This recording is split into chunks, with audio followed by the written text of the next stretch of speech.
There we go. Over to you. Excellent. Thanks very much. Um, Hi, everyone. Lovely to have you here. Um, I'm actually going to be talking about something that perhaps isn't the most interesting or exciting job that happens in a school, but something that I've had to start doing recently, which is writing a school timetable. And really, has been a kind of process of reflection for me, looking back at the 2 years that I've had to do this, and kind of what have I learned about myself, I guess, from having done this. And I hope that some of the points here will be interesting to listen to, and that you might be applying to other people here. I don't know how many of you have ever had to write a school timetable and have experienced that kind of a joy, but it's a long and arduous process. And I just wanted to share my reflections on that and the things that I've learned about myself from doing that.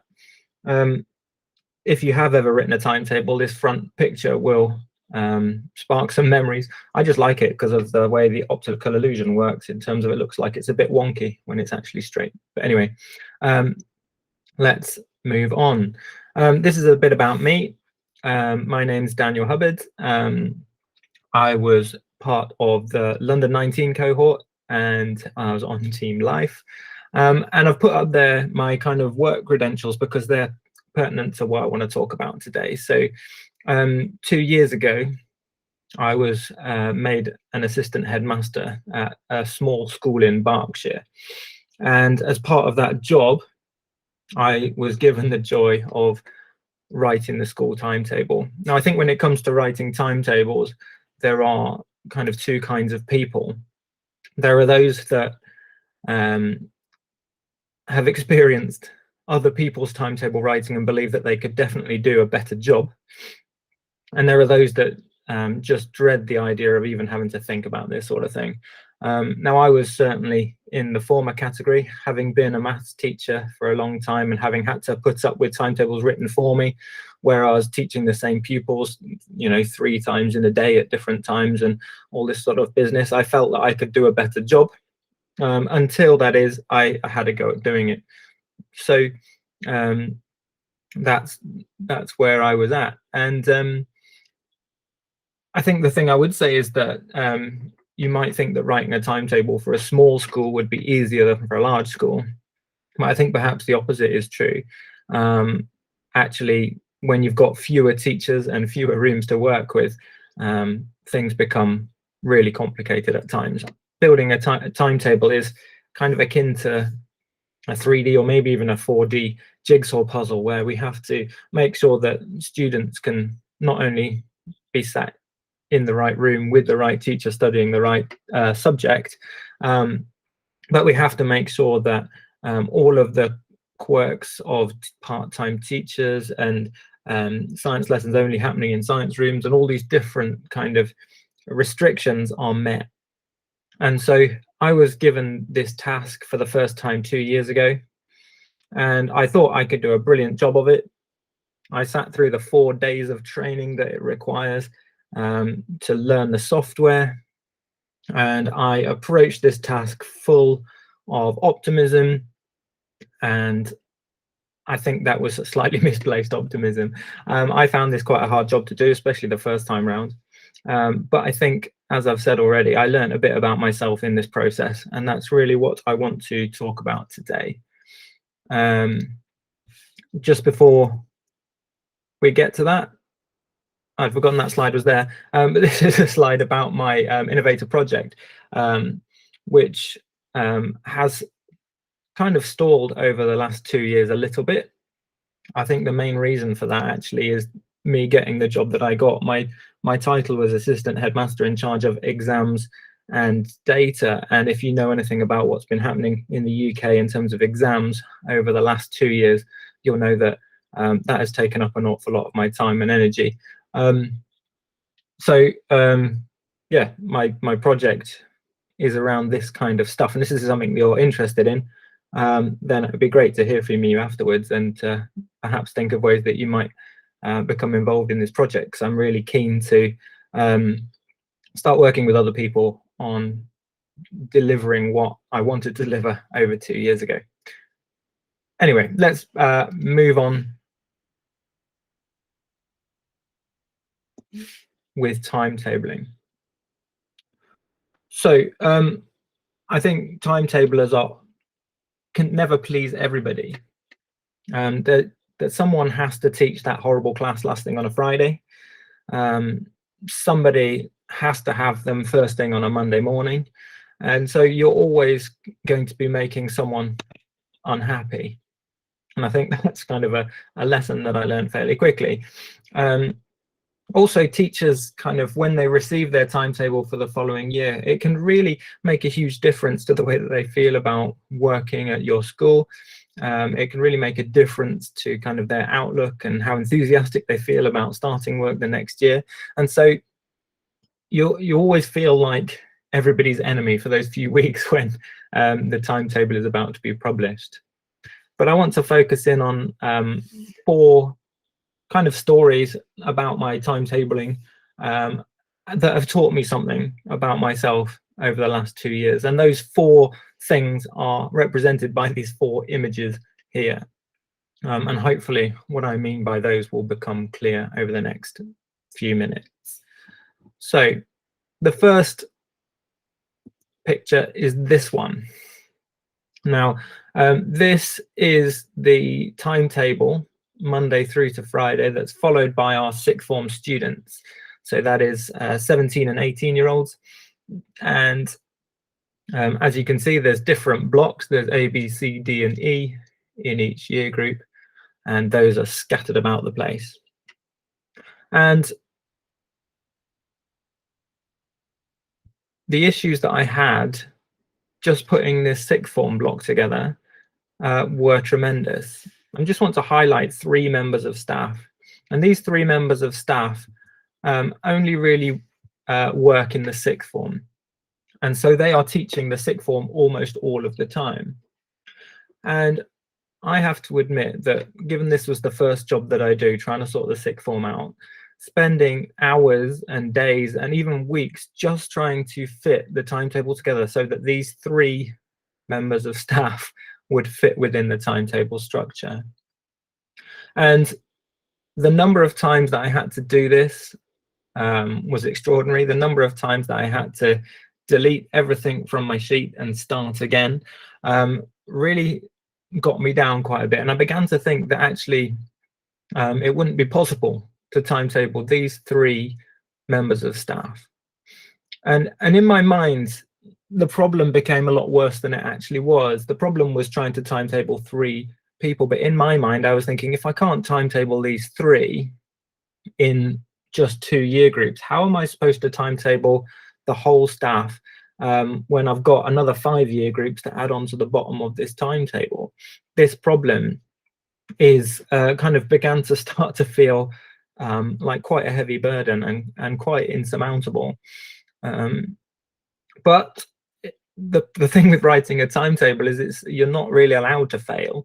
You can't start the next year without a timetable. It has to exist. And so you have to push on and you have to keep trying and you have to keep moving those classes around and those combinations until you finally get to a system that works. And this is where I eventually ended up. But looking back on that, looking back on the frustration, looking back on how down this made me feel, I really think that I was actually more resilient than I thought I was. I actually was able to keep going. When you know you have to keep going and stopping is not an option, then you can really prove to yourself how resilient you are. And as you can see from the screen, I did get to a point eventually where I managed to timetable those 3 members of staff along with the rest of a sixth form in a way that just about made sense. So the second picture and the second story I'd like to tell you is this one. This is simply a year 9 Monday.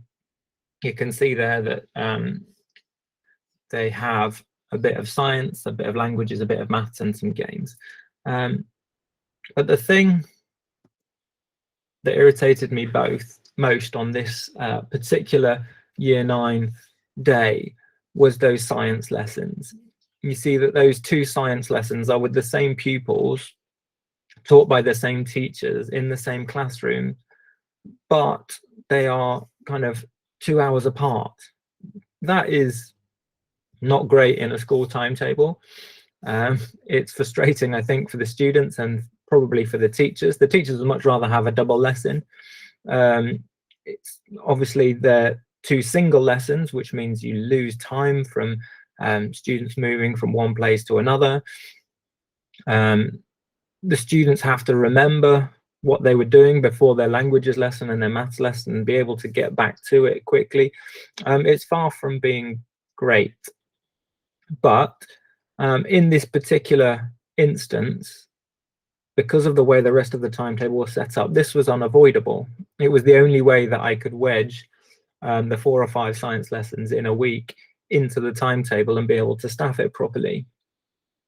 And I found this hugely frustrating and irritating. I think perhaps as a maths teacher and probably just as a person, I'm a bit of a perfectionist, and this amount of imperfection really frustrated me.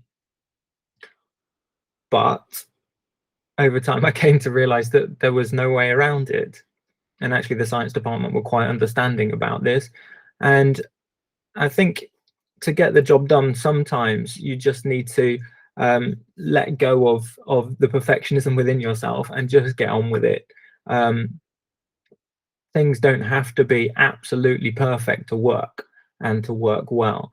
And I think I learned that fairly quickly timetabling, actually, because as I said, this giant puzzle that you're trying to put together may not have a solution, and it may not have a solution that's perfect in your mind, and you've just got to make the best of it and move on. Now, I think the third thing that I learned about myself, again, is similar in a way. This is the whole of the week for our Year 8 students. And again, it's a case of me having to let go of perfectionism, but I learned something else in this situation as well. And again, it's to do with the science timetabling. You can see here, I've highlighted in yellow, the 3 science lessons where the whole of Year 8 are doing science all at the same time. And that's really good because it means that students can be moved between the groups quite easily, and just having all of the science on at the same time makes a lot of sense. But you can see, if you look across to the end of the week, that situation fell apart a little bit. And you can see on a Thursday and a Friday, Rory had a double lesson, John had a double lesson, but Francesca, who was a lovely new teacher at the school, has 2 lessons split apart. They're not all on at the same time, they're on at different times of the day. And again, this was a frustration to me. I couldn't make science in Year 8 work. A lot of that's to do with the fact that you start with Year 13 and then Year 11 and then 10 and 9 and 8. And by the time you get to Year 8, you're just putting things wherever they will fit. But I just couldn't make science work beautifully. And that was a frustration to me. And I knew that in order to make science work, the science department was going to have to compromise on what they'd requested from me in the timetable. And there were a couple of choices that they could make. They could either choose to change their staffing for the Year 8 science lessons, or they could put up with the fact that the lessons weren't all going to be at the same time. And as you can see from the timetable, that was the option they eventually went with. But the head of science at our school is an indomitable lady who, I don't know, perhaps I was a little bit afraid of. And I certainly didn't relish the thought of going to her and telling her that I couldn't make her department's timetable work and that we were going to have to compromise. But as with all of these things, if you don't bite the bullet and get on with it, then you can't make any progress. So I went to see her, and actually because I came to her with two options, two solutions, rather than just a problem, she was very happy to accept this second solution. And it was actually a really constructive meeting, and she was very happy with how things ended up in the end. So I think the things that I learned in this is that you have to compromise sometimes to make things work, but communication is really key to that. And I don't know, if there are things where you have to have difficult conversations, then I would always recommend biting the bullet and going and speaking to that person and not relying on an email exchange. Communication in person is so much more constructive often than communication electronically. And I know in the current climate that's not always possible, but actually this was really important to getting the job done. And also, if you can go into those meetings about compromise with solutions rather than problems, that's really beneficial. Right. Finally, this is the whole school week's timetable this year at the college that I work at. And I think the last reflection that I have is to do with the fact that sometimes changes need to be made. And if I want to change that purple block down there, then that might have an impact on that blue block that I've highlighted at the top. And if I want to swap that blue block with a different teacher, that's possible, but that then has implications with this block up here. And if I want to change that, then that is possible, but that has implications for this block down here. And so you have these huge chains that you're trying to chase around to try and make improvements in your timetable. And this can be quite a fun process, but often you run up hundreds and hundreds of dead ends before you finally reach the solution. And this year, I think I made a big step forward in terms of letting go a little bit and getting other people involved. I don't like doing this. I don't know why. I'm not very good at asking people for help. I like to be self-sufficient, especially with jobs like this. But actually, this year, a colleague and a friend sat with me, and we tried to make loads of these changes together. And two sets of eyes are definitely better than one. So I really learned the value of seeking help and support from other people, and certainly found that two sets of eyes are better than one in these situations. So yeah, the last thing I guess is you'll notice that actually this is just a big Google sheet. It's not a piece of timetabling software. The timetabling software that we use is a program called Nova T6, which sits within Sims, and it can be a bit of a nightmare. In order to program that to do the timetable, it is possible to get that to create a timetable for you, but the human touch, I think, in these things is so important. And so I was just reflecting that actually clever tech is amazing, and we're here, I guess, a lot of us celebrating clever tech, but sometimes doing things by hand as a human being can be better. So there's a little recap on what I've talked about and the things that I think I've learned about myself in the process of writing a timetable. And I hope these are things that you can take on board, and perhaps things that you might like to think about in terms of your area of expertise and your practice, whatever it is that you do within education. And I think that is where I'll finish. I think that's where I've run out of time. But in the spirit of asking for help, like I said, if anyone would like to get involved in helping me out with my project, I'm particularly keen to find people who are good at making websites look beautiful and web design and CSS and that sort of stuff. Then please do get in contact, and that would be fab. But I think my time is up. I think I will stop there